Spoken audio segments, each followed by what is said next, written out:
Sahabat-sahabat sekalian, saya akan ulang Fatihah secara sekilas saja. Bahwa di dunia ini manusia dibagi oleh Allah 3, yaitu orang yang diberi nikmat oleh Allah, bahasa Arabnya mun'am, dimurkai oleh Allah maghdub, dan yang sesat disebut dhal. Kita diarahkan oleh Allah untuk menjadi yang pertama, yaitu al-mun'am. Jangan maghdub, jangan dhal. Untuk menjadi orang mun'am, kita harus melewati jalannya menuju ke orang mun'am itu. Jalan yang dilewati orang mun'am itu harus kita lewati dulu.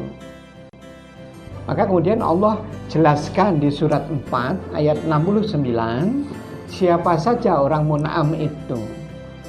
Dicatat saja, tidak usah dibuka, tidak apa-apa. Surat 4 ayat 69. Bahwa orang mun'am itu yang sudah pasti mereka adalah para nabi, para siddiqin, orang yang membenarkan nabi. Yang ketiga, orang-orang yang mati syahid. Yang keempat, orang yang soleh.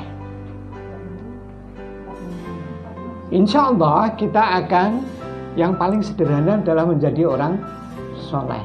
Nah, kita mau ke sana.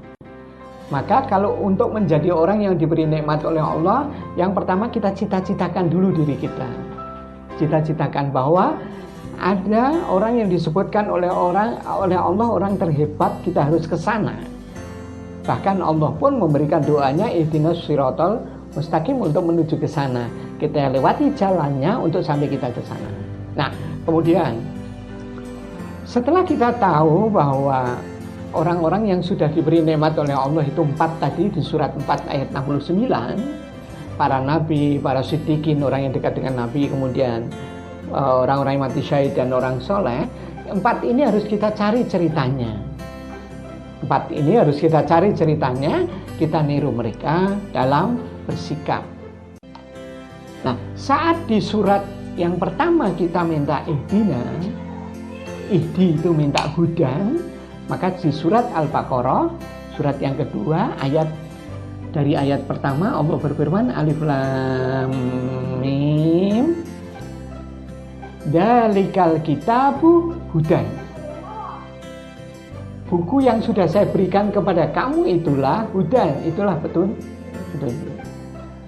Tapi Allah memberikan sisipan kalimat berupa la roiba fi. Memberikan kalimat sisipan berupa la roiba fi. Tidak ada keraguan. Maka kalau ingin belajar Quran untuk mendapatkan petunjuk, dalam diri kita jangan ada keraguan.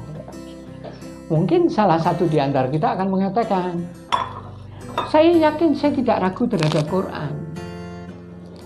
Nah, apakah Anda sudah membaca isi Quran semua? Sudah.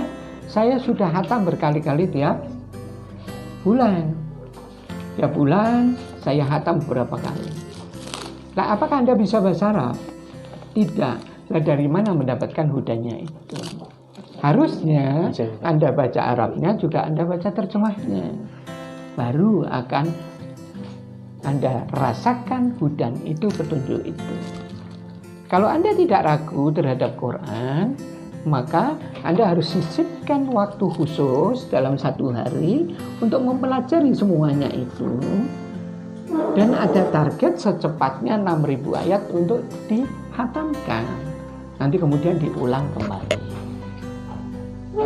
Adapun pengajian itu hanya salah satu sarana untuk membuat kita lebih jelas dari apa yang kita baca di rumah. Saya akan lanjutkan. Setelah di dalam surat Al-Fatihah Allah membagi manusia menjadi 3, yaitu Al-Mun'am, kemudian Al-Maghdub dan Dhal. Kemudian di surat Al-Baqarah ini ketika menunjuk kitab Al-Quran, Allah membagi manusia lagi yang belajar Quran.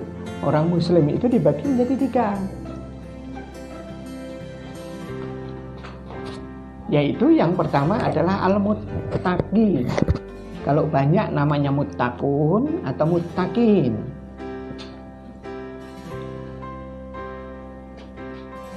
Siapa orang mutakin itu, kata yang dijelaskan oleh Allah?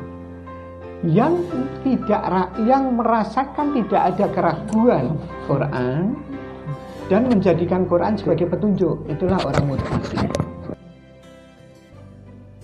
Orang seperti ini, coba lihat ayat 3 dan 4.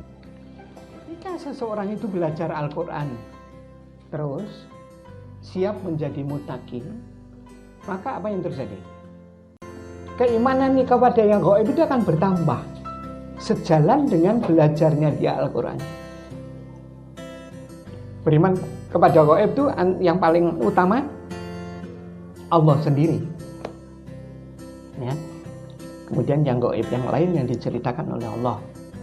Yang kedua, orang kalau belajar Quran terus, maka akan muncul perkembangan dalam menjalankan sholatnya, gara-gara dia belajar Al-Quran. Yang ketiga, infaknya semakin bagus karena dia belajar Quran. Yang keempat, percayanya kepada para rasul yang dibawa oleh Rasul, bukan hanya wahyu, tapi mukjizat, ucapan beliau semakin kita kuati. Orang kalau belajar Quran terus, yang kelima apa? Pada hari akhir. Percaya kepada hari akhir. Apa yang terjadi kalau orang belajar Quran terus, kemudian dia meningkat keimanannya kepada yang gaib, yaitu Allah.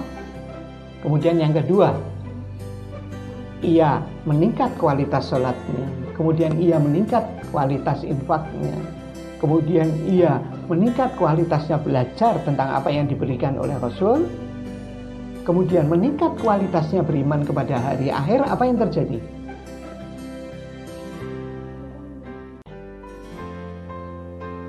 Ulaika ala huda mir rabbih.